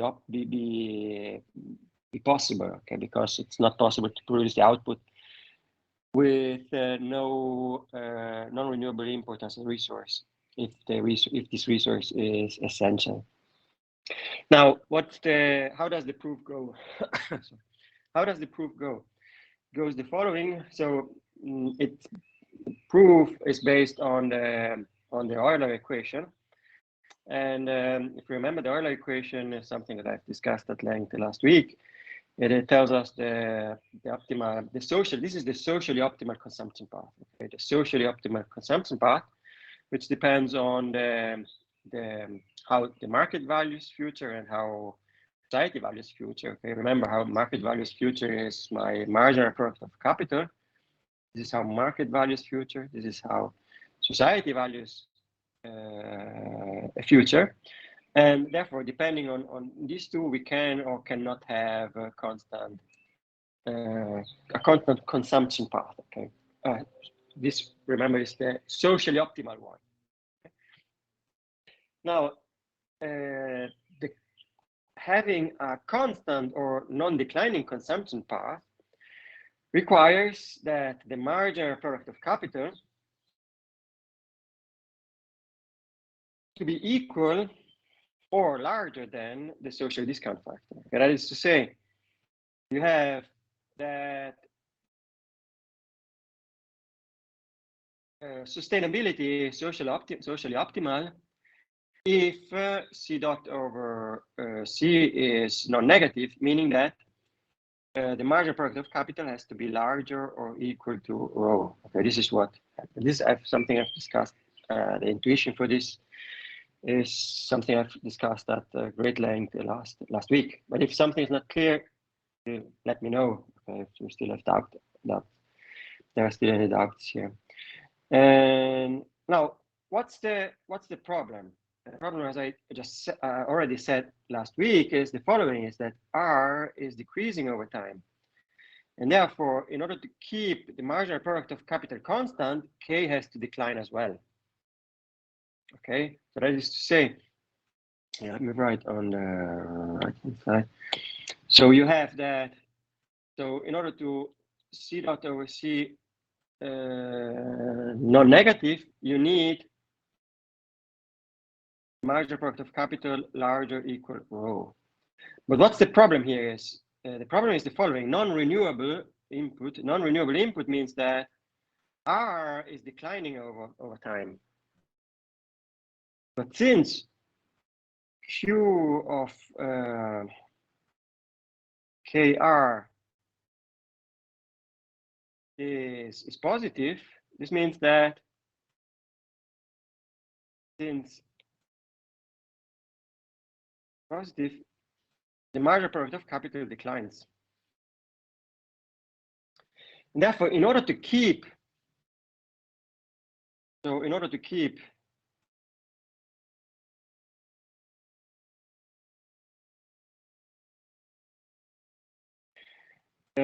marginal product of capital constant, capital has to decline, because the marginal product of capital is decreasing. Okay. So here I have the picture. Okay, this is the marginal product of capital. Okay, oops. Marginal product of capital. It is decreasing. Okay, so it's the green straight line. They are not necessarily straight lines, clearly. Okay, it's just I've just drawn them as straight lines because of convenience, because it's convenient to do so, but not necessarily the case. So marginal product of capital is positive. That's why I'm drawing here the figure in the first quadrant here. But then the marginal product of capital is decreasing because of these lines are decreasing, so they are negatively sloped because of this second derivative. That is to say that the marginal product of capital is decreasing in capital. Okay. Therefore, you see, if I have that my resource input decreases, then my green straight continuous line becomes my green straight dashed line. Okay, and therefore for a given capital, you see I would now have a lower marginal product, and here you would have violation of you see you have the violation of the constant consumption path. So you would have a declining consumption path, and therefore, if you want to keep consumption constant, you need to reduce capital, because in this way you see you increase again marginal product of capital. Yeah. So therefore, if R decreases, K has to decrease such that the marginal product of capital remains constant. Okay, but this is the problem. Okay, is this clear? Everybody on board? But here you see the problem in this, because if both decline, if K and R decline, then output declines, and so consumption cannot be kept constant. And so you have a contradiction. Therefore, you start with the assumption that consumption remains constant, but this requires the Euler equation, because of the Euler equation, that your marginal product of capital remains constant, but this is something that's not feasible with a declining extraction path. In particular, in the Cobb-Douglas setting, we are going to see now where the input is essential. Okay, and any questions so far? Is it clear? So therefore, you get the contradiction. Let me repeat, because you have a declining extraction path because you want to have some of the resource left for future generation, and therefore you have a declining extraction path. But if you want to keep a marginal product of capital constant, you have to decrease also capital. But if both capital and resource extraction decline, output cannot be kept constant. And so you have a contradiction. So it's not possible to have sustainability. Is it clear? And therefore we have to change something. Is it clear so far? I'm going to show you what is needed, and I'm going to show you some of the former results. Okay, so what do we need here? You see, let me draw here the picture again. So you need, in order to get in order to have that sustainability is also socially optimal, what you need is sufficiently strong technical progress. In this case, it's exogenous because we have here an exogenous growth model. So there is nothing that explains growth in the model. That's why this is called exogenous growth. There are some models that study clearly endogenous growth, where the model is able to explain why the economy grows, why there is growth here. Technical progress is productivity growth. Okay, so what you have here, you see, is the following. So I have my, let me draw here draw just a picture, okay, to show you what's happening here. Okay, this is my marginal product of capital. This is capital. This is my marginal product of capital.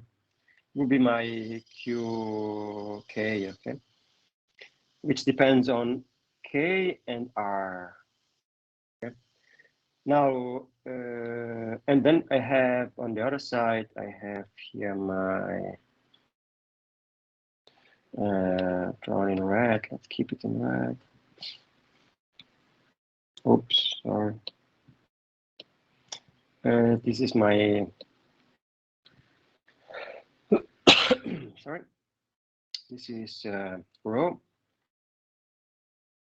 Okay, so here you see in this region here, region here above. I can draw this perhaps in very thick. Okay, here you have sustainability. Okay, here in this region. So for all capital, so if this is R0, so what you extract today. So let me perhaps, okay.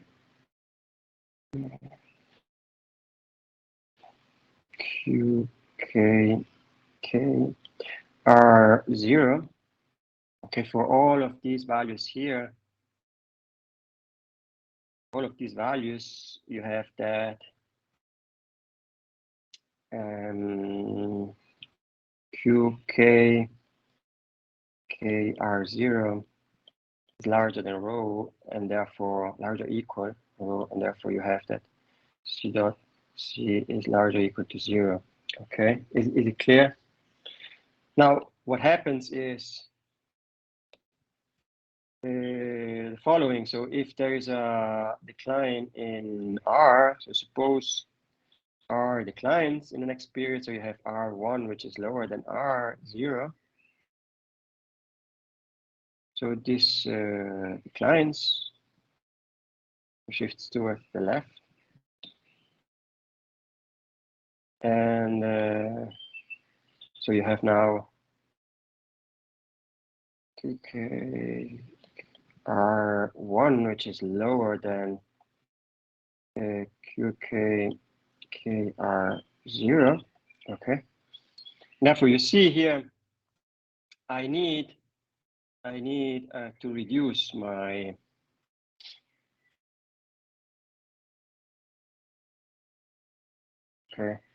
I need to reduce my capital stock. Okay, if I want to keep the marginal product of capital larger than rho. Okay, this is what I tried to argue previously. Now, suppose, let me just draw here the picture a little bit better. Okay, this again, this is the domestic one. Okay, here you have sustainability. Okay, so now you could have here technical progress. So suppose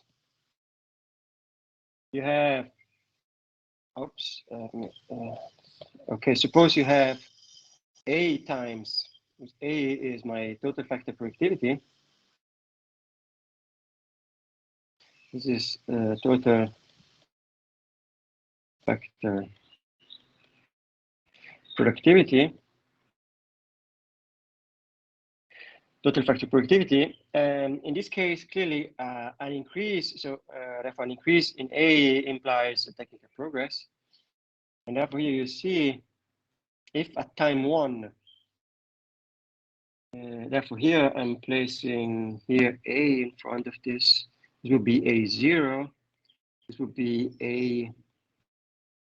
A0 QK, oops, QK, R1.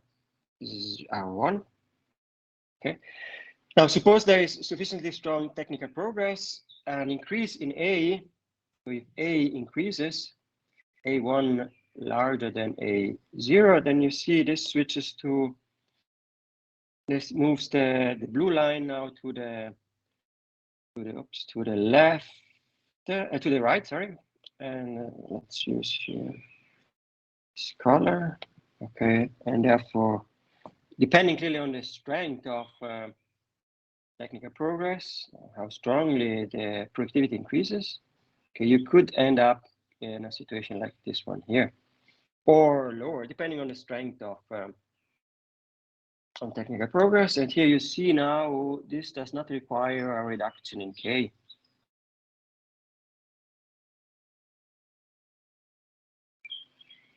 Okay. So this is my A1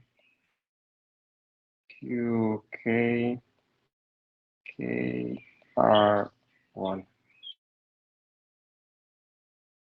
Okay, you see this clearly helps. Okay, and therefore for sustainability you need therefore a sufficiently strong technical progress. Okay, technical progress has to be sufficiently strong.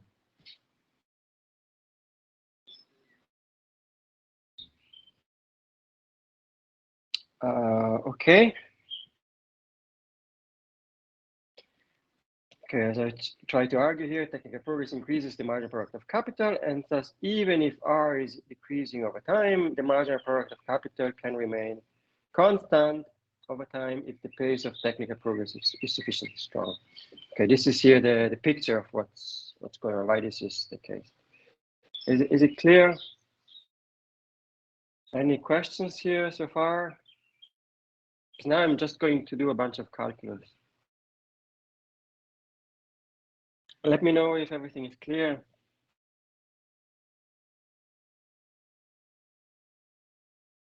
Is it clear what I tried to explain?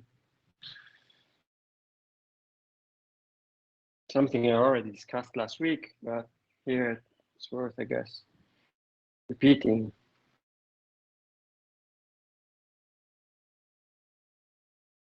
Okay. Okay, thanks, Carla. Okay. Okay, now let's do the more formal analysis. Okay, so let's see how this is done. Okay, so you see also how to calculate explicitly the extraction path, and everything can be calculated at least to some some point. Okay, so let's see here. The assumptions I'm going to make here are the following. Okay, the production function is Cobb-Douglas production function. Like I already said, okay, it's K to the power of alpha, R to the power of 1 minus alpha. Later on, I'm going to, I don't know if I'm going, I'm not sure if I will go over the math, but later on we'll have here also productivity parameter here, which is A. So everything is multiplied by A, okay, which also depends on time.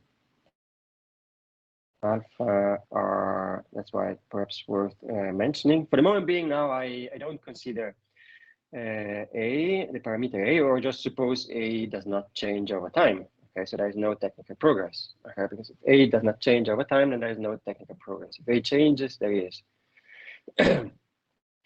Now, utility, I have to, in order to calculate everything explicitly, I have to make an assumption about what my utility function looks like. And here I'm assuming that the utility function looks like what is called a constant relative risk aversion utility function. Constant relative risk aversion utility function. Okay, this is a constant relative risk aversion utility function. Okay. Sorry,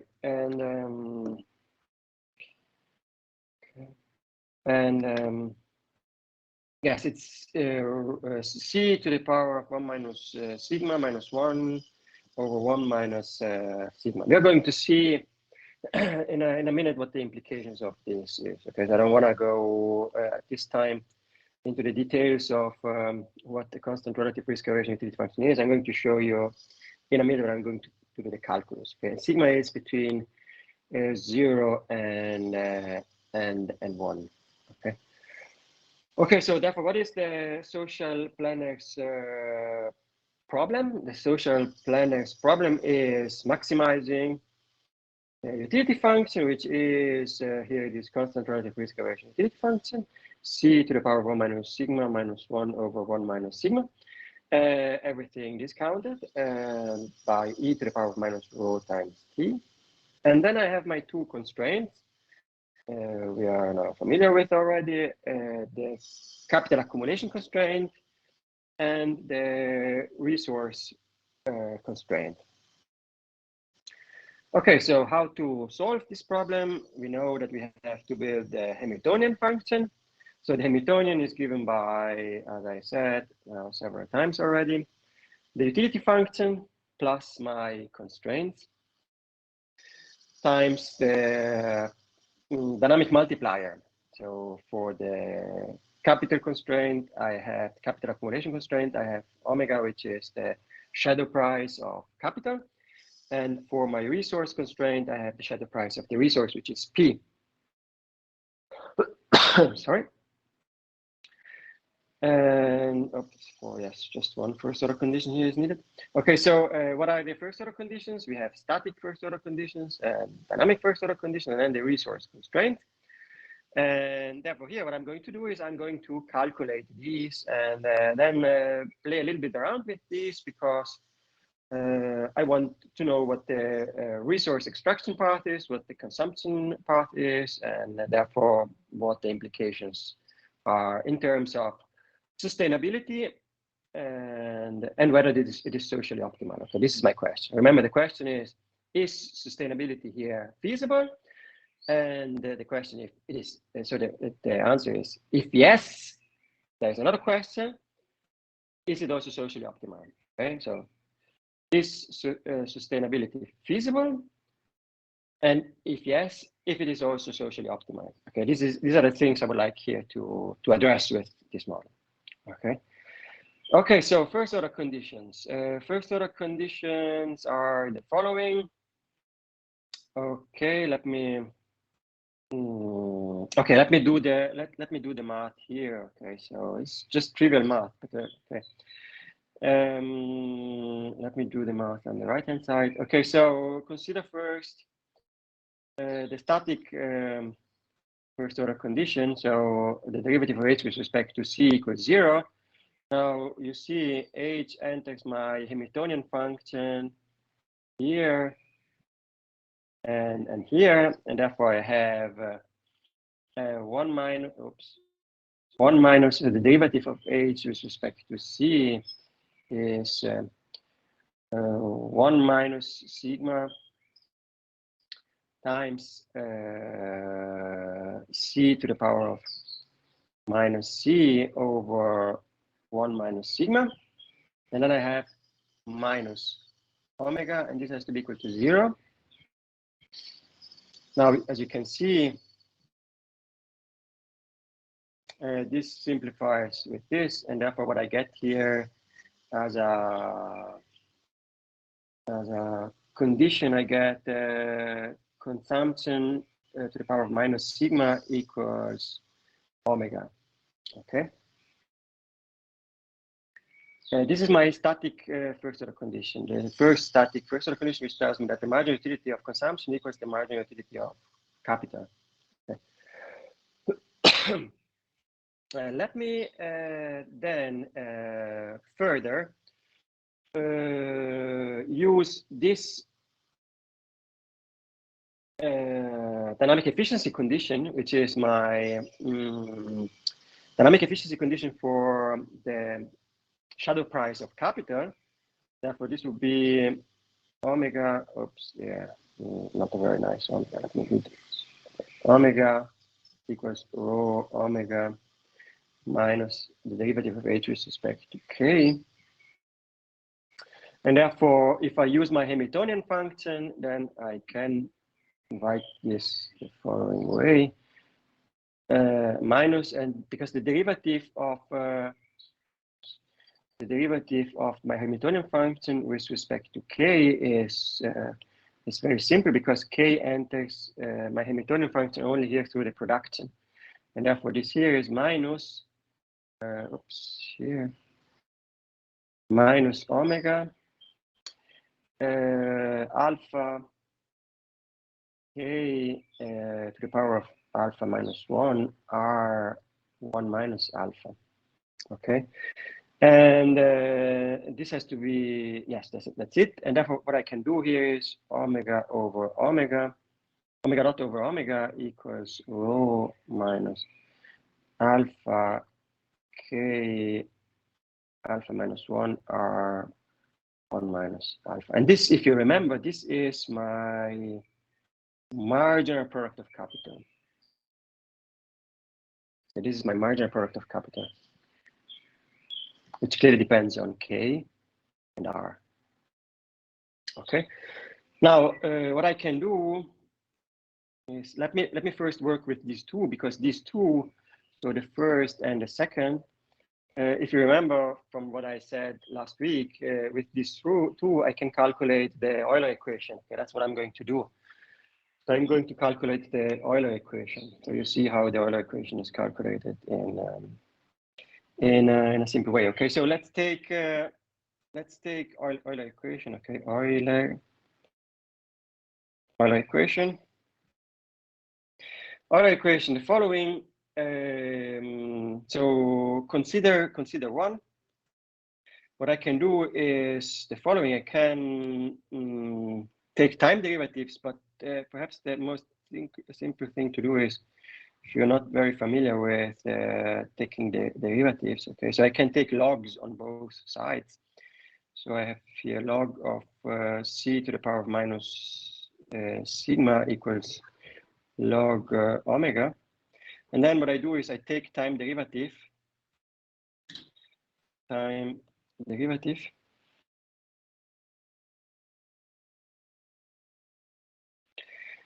in this way, what I get is 1 over c minus sigma times minus sigma c minus sigma minus 1.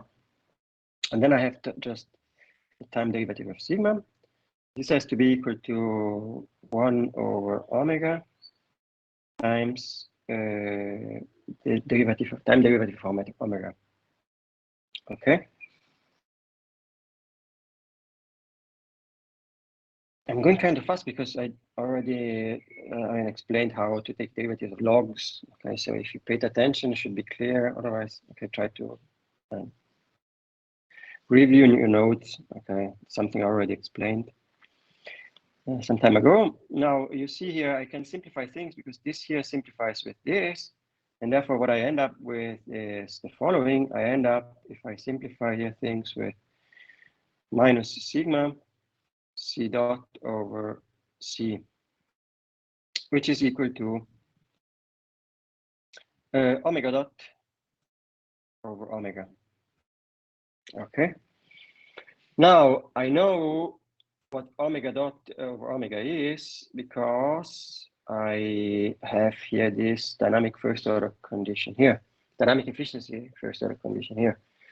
And therefore, if I substitute the second into this here, so I make this substitution, what I get is the following. I get that minus sigma c dot over c equals, and here in the blue, let me write this as rho minus alpha k alpha minus 1 r 1 minus alpha.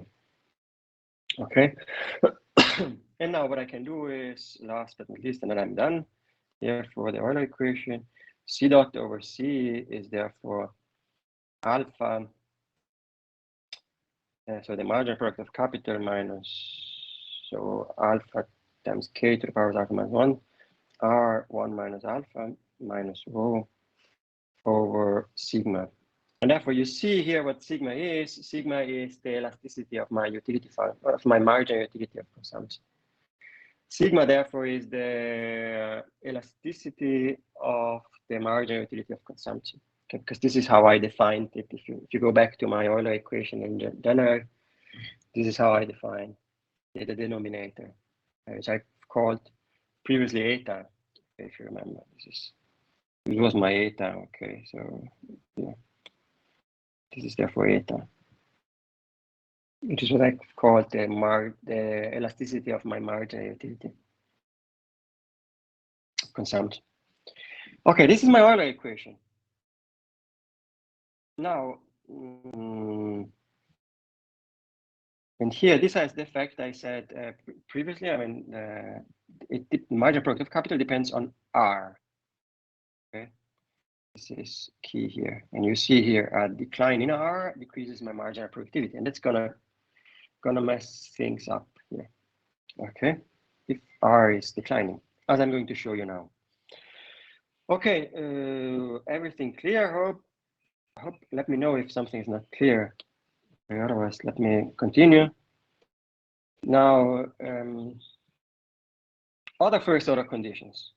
So the first order conditions for resource extraction, because now let me characterize, because this is the consumption path, okay? The socially optimal consumption path, that's going to be key for sustainability. The part I'm still missing is resource extraction. For this, I have to consider the other two first order conditions. So how to optimally extract, harvest the resource, the non-renewable resource, and taking into account that the shadow price has to follow the Hotelling's rule. Okay, and that's what I'm going to do here. Now, what is the derivative of H with respect to R has to be 0 for the first order condition. Now let me calculate this. The derivative of H with respect to R is, in this case, R enters here my Hamiltonian function only here and here. Okay, that's why what I have is the following. I have that this is omega 1 minus alpha k to the power of alpha r to the power of minus alpha and minus p, right? This has to be equal to 0. Therefore, if I rearrange this, it is the following. So omega 1 minus alpha k to the power of alpha r to the power of minus alpha equals p. And this is something we've already seen in the general case. This is the marginal product of my resource and its value in utility terms has to be equal to the price, the shadow price of the resource. So I'm going to extract the resource up to the point where the marginal benefit of doing so is equal to the marginal cost. Okay. The marginal benefit of extracting the resource equals the marginal cost of extracting the resource. Because here I don't have extraction costs. Okay? I have only to pay the price, virtually the price of the resource. Okay. So the marginal benefit of extracting a resource is the value in utility terms, the value of utility terms of the marginal product of the resource. It has to be equal to the price of the shadow price of the resource. Okay. And then the other first order condition is the P dot equals rho P minus the derivative of H with respect to S. But if you look at my Hamiltonian function, S does not enter directly the Hamiltonian function. That's why since the derivative of H with respect to S equals 0, we have that we have the very simple Hotelling rule. Okay, so that the scarcity rent is equal to rho. Okay, the scarcity rent is equal to rho. Okay. Yeah, let me go fast because otherwise I'm not able to go to get to the finish. Okay, now these are the two conditions now I have to play around with in order to get my result. Okay, together also with my other condition, that is together with my resource constraints here. Okay, and let's see here how this is done. Okay, so here. In particular, what I have to do is I have to take this equation here and I have to take the derivative, time derivative of both sides. Now what I can do is I can take log of both sides and then take the time derivative as I've done previously. And therefore what I get is omega dot over omega plus alpha k dot over k minus alpha r dot over r. This is equal to p dot over p. Okay, this is if you take the time derivative on both sides. Now, I know the following. I know that this here is equal to rho. Okay, therefore this here is equal to rho. Now, what I need to know is what the others look like, okay? I also know that omega dot over omega is given by yes, what I've seen above. Okay, so omega dot over omega, let me rewrite this. This is omega dot over omega was rho minus alpha k alpha minus 1 r 1 minus alpha.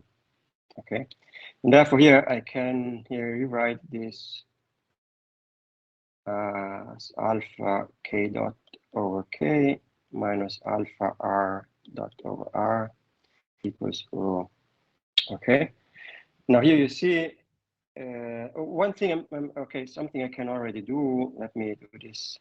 This one simplifies with this, and then the only thing I'm here missing is I don't know yet what k dot over k is. And here for k dot over k, I can use my capital accumulation constraint. Capital accumulation constraint is k to the power, remember, k alpha r 1 minus alpha minus c, and therefore k dot over k. I'm almost done. Okay, so no worries.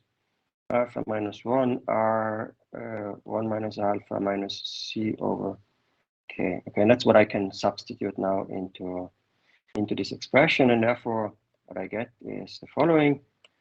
I get minus, therefore I get minus alpha k alpha minus 1 r 1 minus alpha. Then here I get plus alpha. Let me write this in blue. Okay. K alpha minus 1 r 1 minus alpha minus c over k. And then I have minus alpha r over r equals 0. Okay, this is what I'm left with. And now if you look at this expression, okay, you see that this here simplifies with this, and that's why I'm left with alpha minus alpha c over k minus alpha r dot over r. And so you see I get my extraction path. And I'm almost done. Okay, 1 second and I'm finished here. Therefore you see here, this is, you see I get my extraction path. The extraction path is r dot over r is minus c over k.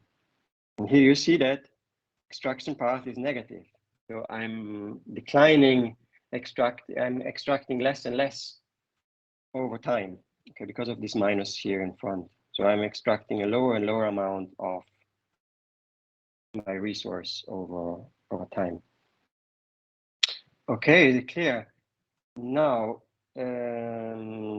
let's make long story short. Okay, here in the slides, I have calculated also what my consumption level would be, okay, explicitly, if one is interested in. And but let me just complete here the proof. Okay, now suppose let's go back therefore to my Euler equation. Okay, so remember the Euler equation here. Euler equation.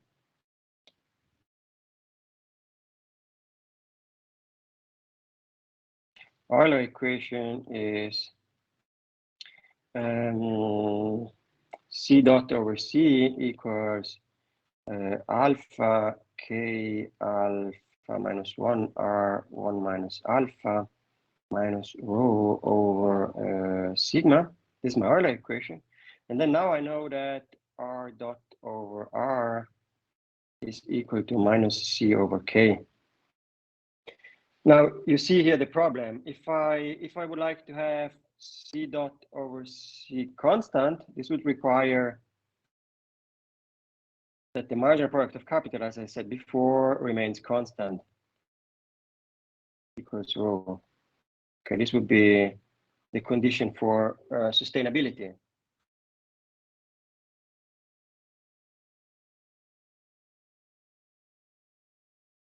In the slides here, I don't have time, unfortunately. One can see that indeed sustainability is feasible.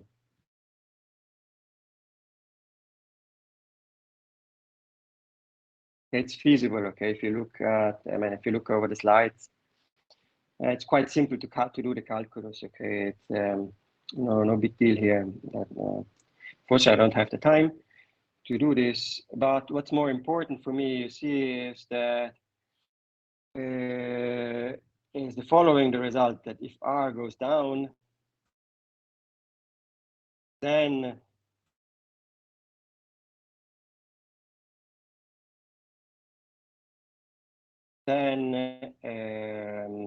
sustainability, then C dot over C equals 0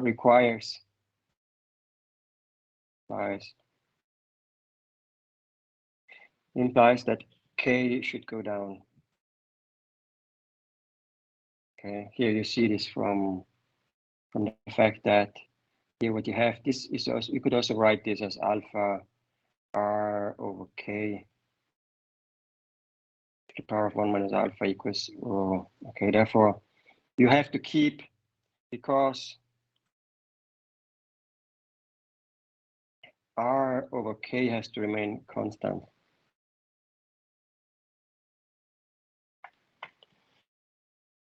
But clearly, if R goes down, R and K go down, also production goes down, and as a consequence, also consumption goes down, and therefore this is not possible. So it's not possible to have constant consumption. There's a contradiction.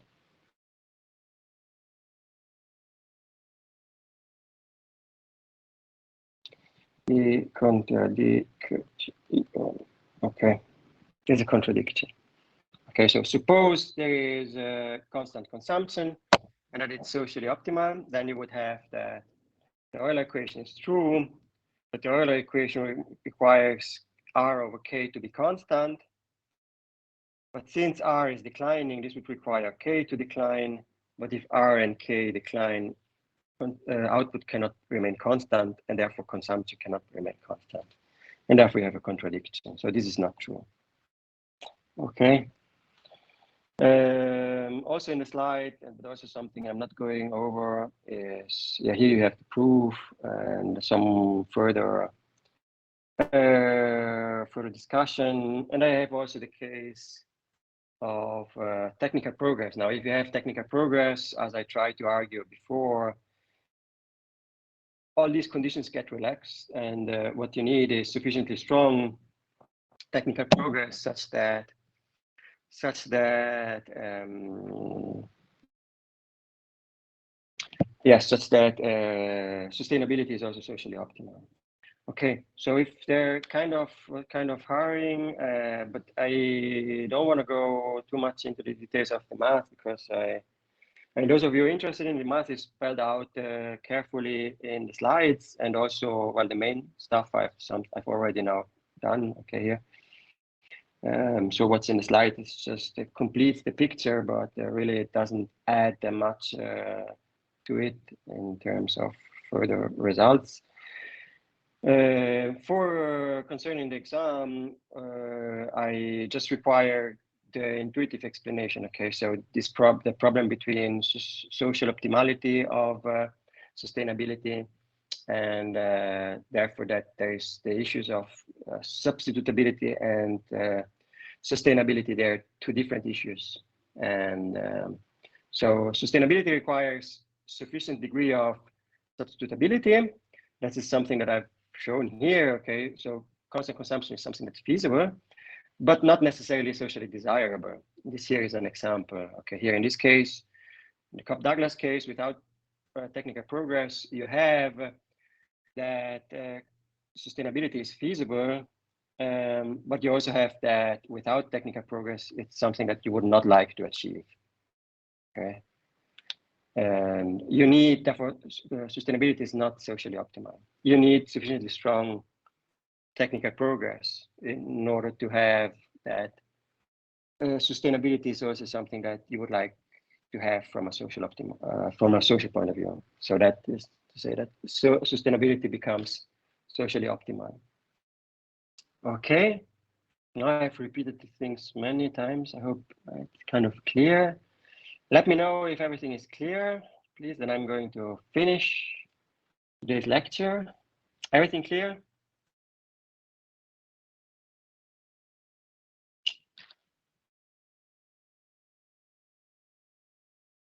At least for someone.